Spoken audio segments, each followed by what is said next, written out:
Hello friends, कैसे हो? सभी का आदर्श कैरी क्लासेस में बहुत बहुत स्वागत है। दोस्तों, आज का चैप्टर आपके लिए बहुत ही महत्वपूर्ण है। वो है दोस्तों आपका अधिगम। अधिगम माने होता है सीखना। एक टॉपिक आपने कवर नहीं किए हैं तो फ्रेंड्स प्लेलिस्ट से जा कर के आप जो है सारे टॉपिकों को एक साथ में कवर कर सकते हैं। तो फ्रेंड्स, आप इसमें देखेंगे कि आपके जो सीटेट में किस तरीके के क्वेश्चन एग्जाम में आते हैं। तो फ्रेंड्स, ये आपकी 2022 सीटेट को लेकर के ये सीरीज स्टार्ट की गई है सीडीपी की। तो फ्रेंड, जितना हो आप इसे शेयर करना। तो चलते हैं दोस्तों अपने टॉपिक की ओर। टॉपिक है आपका अधिगम यानी कि लर्निंग। और अधिगम माने होता है दोस्तों सीखना। तो सीखना क्या है? सीखना दोस्तों आदमी जन्म से लेकर के और मृत्यु तक यानी आजीवन तक सीखता ही रहता है। तो समझते हैं दोस्तों टॉपिक को। मनोविज्ञान मानव व्यवहार का विज्ञान है। मनोविज्ञान क्या है? मानव व्यवहार का विज्ञान है तथा व्यवहार का मुख्य आधार अधिगम है। व्यवहार का मुख्य आधार क्या है? इसका मुख्य आधार होता है अधिगम। और अधिगम माने होता है सीखना। ठीक है, सीखना।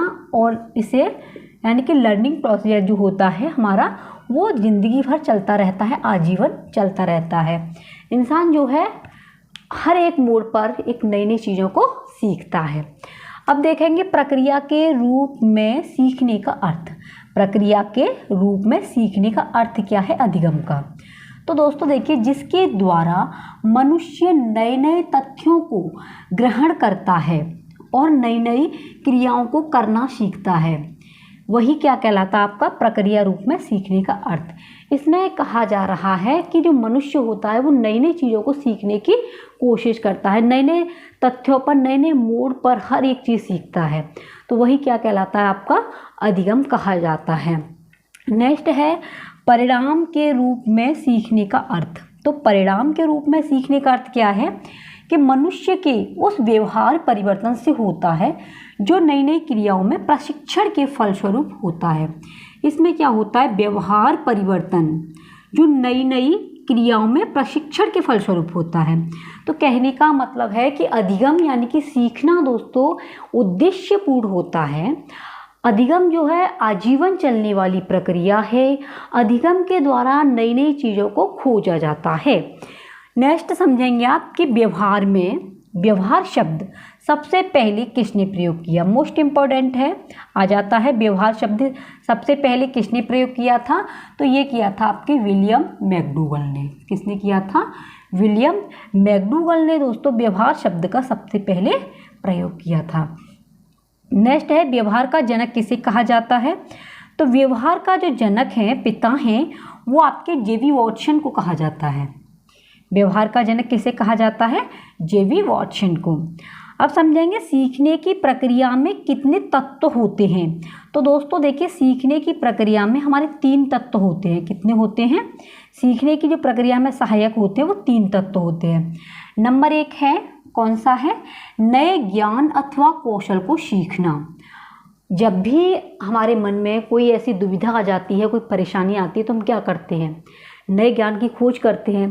तो यही हमारा पहला तत्व। जब हम नए ज्ञान की खोज करेंगे तो दोस्तों ऑटोमेटिक हमारी परेशानी खत्म हो जाएगी।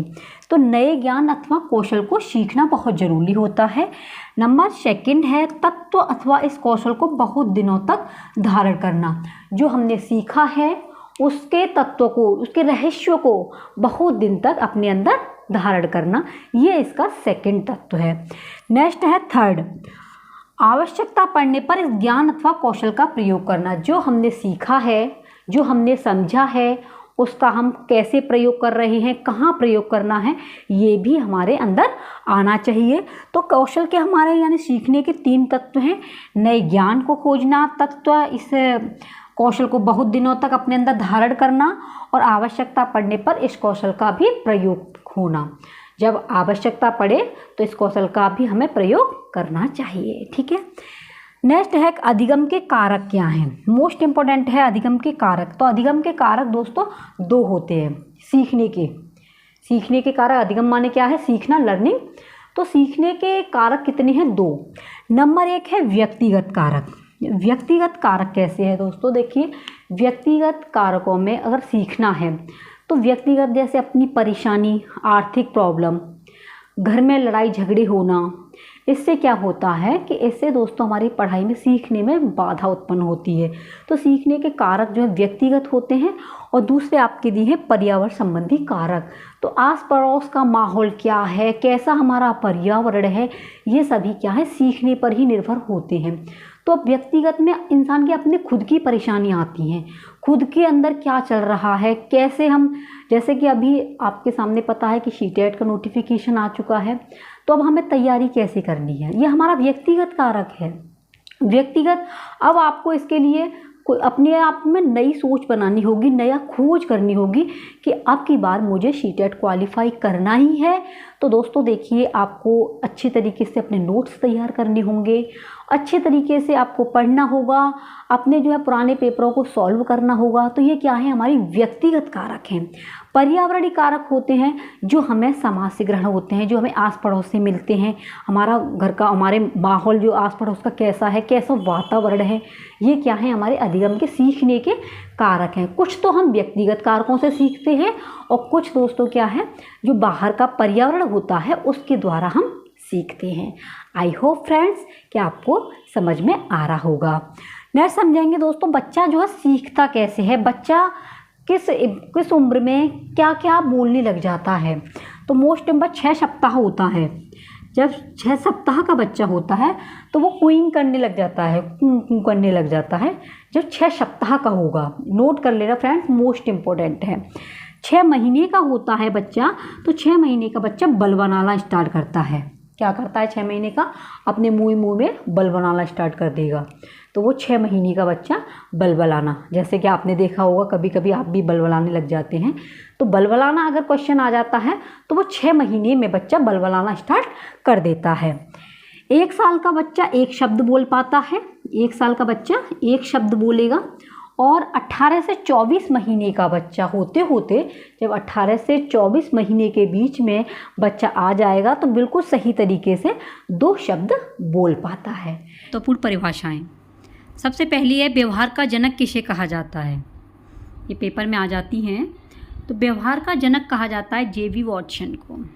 किसको कहा जाता है, जे.बी. वॉटसन। नेक्स्ट है वुडवर्थ के शब्दों में नवीन ज्ञान और नवीन प्रतिक्रियाओं को ग्रहण करने की जो प्रक्रिया सीखने की प्रक्रिया है।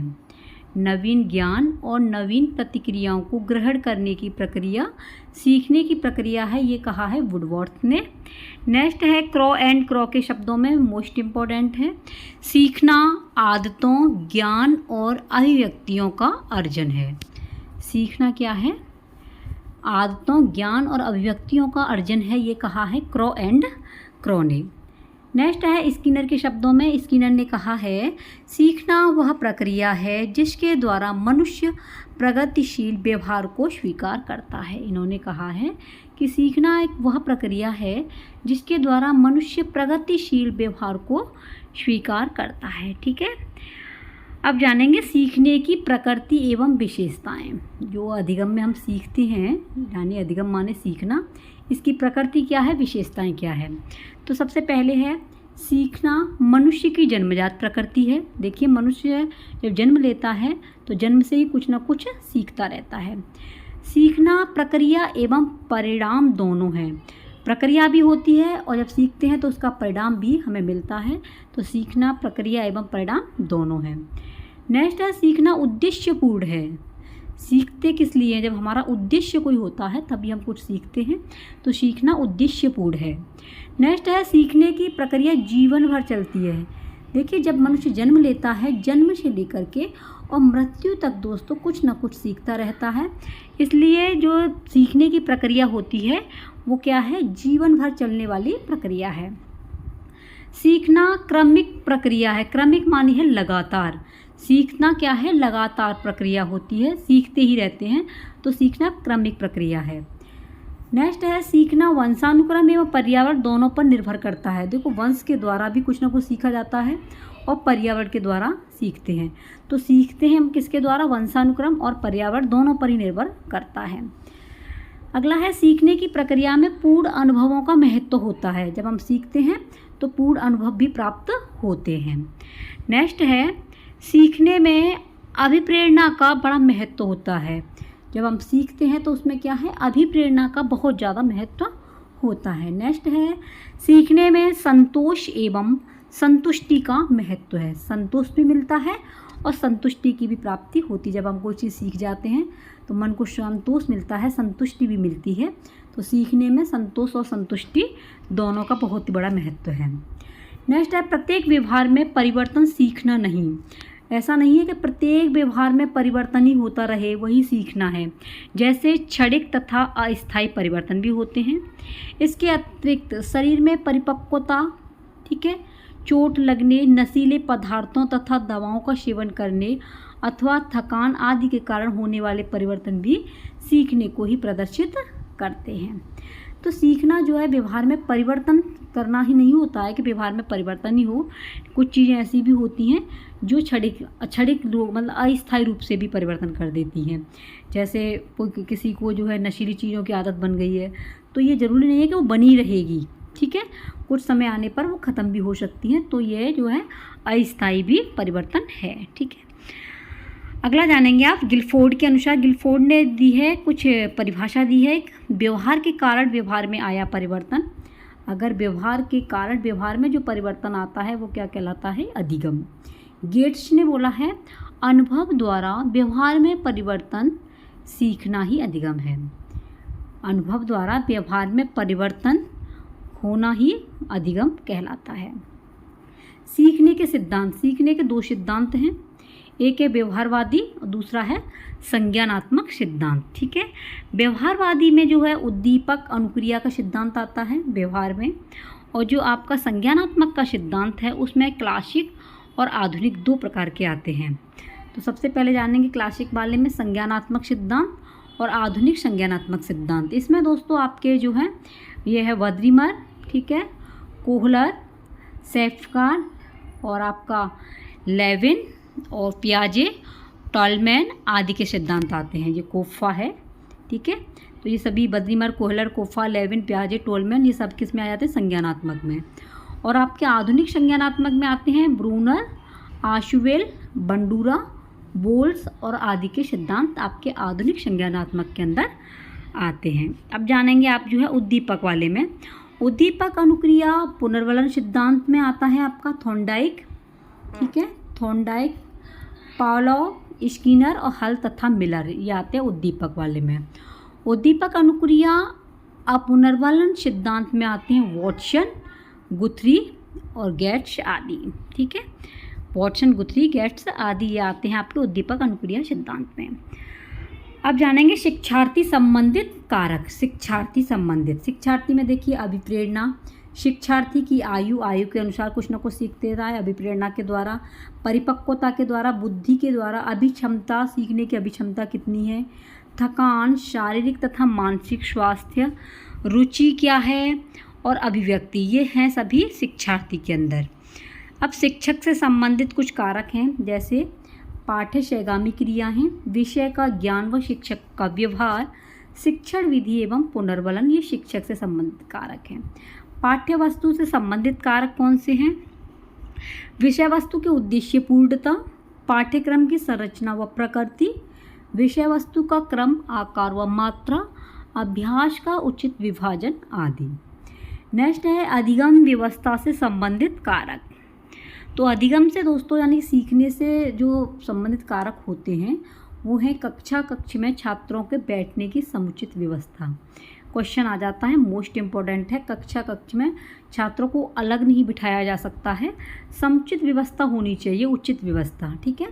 विद्यालय व परिवार का वातावरण, कमरों में रोशनी तथा हवा का प्रबंध होना चाहिए और उपकरण एवं प्रयोगशाला की भी व्यवस्था होनी चाहिए, तभी बच्चा अच्छी तरीके से सीख सकता है।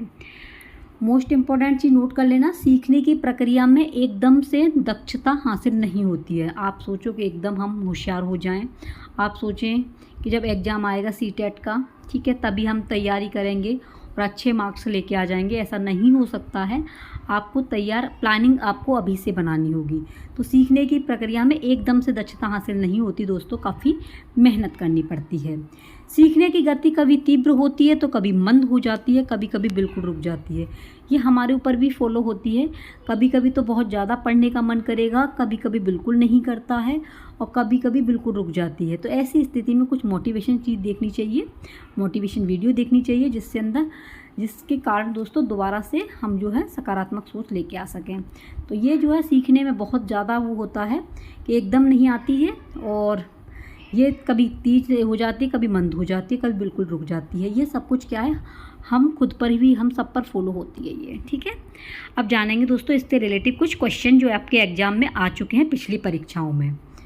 सीखने का वह सिद्धांत जो पूर्ण रूप से और केवल अवलोकनीय व्यवहार पर आधारित है, सीखने के सिद्धांत से संबंध है। तो ये है व्यवहारवादी, ठीक है। नेक्स्ट क्वेश्चन है, निम्नलिखित में से कौन सा समझ के लिए शिक्षण को प्रदर्शित नहीं करता? तो नहीं करता है विद्यार्थियों को एकांकी तथ्यों और प्रक्रिया को याद करने को योग्य बनाना। नहीं पूछा है, इसलिए नहीं के लिए B option is the right. Next question है, छोटे शिक्षार्थियों में निम्नलिखित में से कौन सा लक्षण पठन कठिनाइयों का नहीं है? पढ़ने की कठिनाई का नहीं है, शब्दों और विचारों को समझने में कठिनाई। छोटे बच्चे शब्द और विचारों को समझने में कठिनाई करते हैं, ये नहीं पूछा है, तो नहीं के लिए नहीं कठिनाई है, ठीक है। नेक्स्ट है, शिक्षार्थियों का आत्म नियम की ओर संकेत करता है, डॉट डॉट में आएगा। तो जो शिक्षार्थी हैं उनका आत्म नियम को क्या करता है? अपने सीखने का स्वयं पर्यवेक्षण करने की उनकी योग्यता, यानी कि सी ऑप्शन बिल्कुल सही है। नेक्स्ट क्वेश्चन है, निम्नलिखित में से किस कथन को सीखने के लक्षण के रूप में नहीं माना जा सकता? सीखने के लक्षण के रूप में नहीं माना जाता है। निम्नलिखित में से किस कथन को सीखने के लक्षण के रूप में नहीं माना जा सकता? तो ये व्यवहार का जो अध्ययन है यही सीखना है, ये नहीं माना जा सकता। अगला क्वेश्चन है, बच्चे के विकास के सिद्धांतों को समझना शिक्षक की सहायता करता है। तो करता है शिक्षार्थियों के भिन्न अधिगम शैलियों को प्रभावी रूप से संबोधित करने में, ठीक है, यानी कि बी ऑप्शन बिल्कुल सही है। नेक्स्ट है, प्रत्येक शिक्षार्थी स्वयं में विशिष्ट है। इसका अर्थ है कि कोई भी दो शिक्षार्थी अपनी योग्यताओं, रुचियों और प्रतिभाओं में एक समान नहीं हो सकते। आप सोचें कि वो व्यक्ति जो है ऐसा मैं हो जाऊं, ऐसा हो ही नहीं सकता है, क्योंकि दो शिक्षार्थी अपनी योग्यताओं में, रुचियों में कहीं ना कहीं तो अब जो है एक समान नहीं होंगे, असमान होंगे। तो यही जो इसका आंसर बिल्कुल राइट है। अगला क्वेश्चन है, निम्नलिखित में से कौन सा कथन सीखने के बारे में सही है? सीखने के बारे में देखिए, सीखना उस वातावरण में प्रभावी होता है जो संवेगात्मक रूप से सकारात्मक हो और शिक्षार्थियों को संतुष्ट करने वाला हो। तो आपका डी ऑप्शन बिल्कुल सही है। नेक्स्ट क्वेश्चन है, निम्नलिखित में से कौन सा रचनात्मक आकलन के लिए उचित उपकरण नहीं है? तो रचनात्मक के लिए दत्त कार्य नहीं है, सी ऑप्शन बिल्कुल सही है। अगला क्वेश्चन है, शिक्षार्थियों के सीखने में जो रिक्तियाँ रह जाती हैं, कमियाँ, उनके निदान के लिए क्या होना चाहिए? तो होना चाहिए समुचित उपचारात्मक कार्य, ठीक है। उचित उनका उपचार हो जाएगा तो वो जल्दी सीख जाएंगे। निम्नलिखित में से कौन सा अधिगम को अधिकतम करने के लिए सर्वाधिक उचित है? तो अधिकतम करने के लिए शिक्षिका को अपनी संज्ञानात्मक शैली के साथ साथ अपने शिक्षार्थियों को संज्ञानात्मक शैली की पहचान करनी चाहिए। अगला क्वेश्चन है, डॉट डॉट के अतिरिक्त निम्नलिखित सभी सीखने के में आकलन को बढ़ावा देते हैं। तो जितनी संभावना हो शिक्षार्थियों का लगातार परीक्षण लेना, सी ऑप्शन सही है, जितनी संभावना हो शिक्षार्थियों का लगातार परीक्षण लेना। अगला है, जब एक बावर्ची खाना पकाते समय खाने को चखता है तो वो क्या कहलाता है? वो चखेगा तो क्या कहेगा? सीखने के लिए आकलन, सीख रहा है ना, देख रहा है सही बना है या नहीं बना है, तो सीखने के लिए आकलन। तो ये थे मोस्ट इम्पोर्टेंट जो क्वेश्चन आपकी पिछली परीक्षाओं में सीटेट के लिए आ चुके हैं। तो इसलिए दोस्तों ये चैप्टर आपके लिए काफ़ी महत्वपूर्ण है। तो फ्रेंड्स, सेशन पसंद आया हो तो आप इसे शेयर करना। चैनल पर पहली बार विजिट कर रहे हो तो दोस्तों इसे सब्सक्राइब कर देना, ठीक है। मिलते हैं कोई नेक्स्ट वीडियो में, तब तक के लिए टेक केयर, बाय बाय।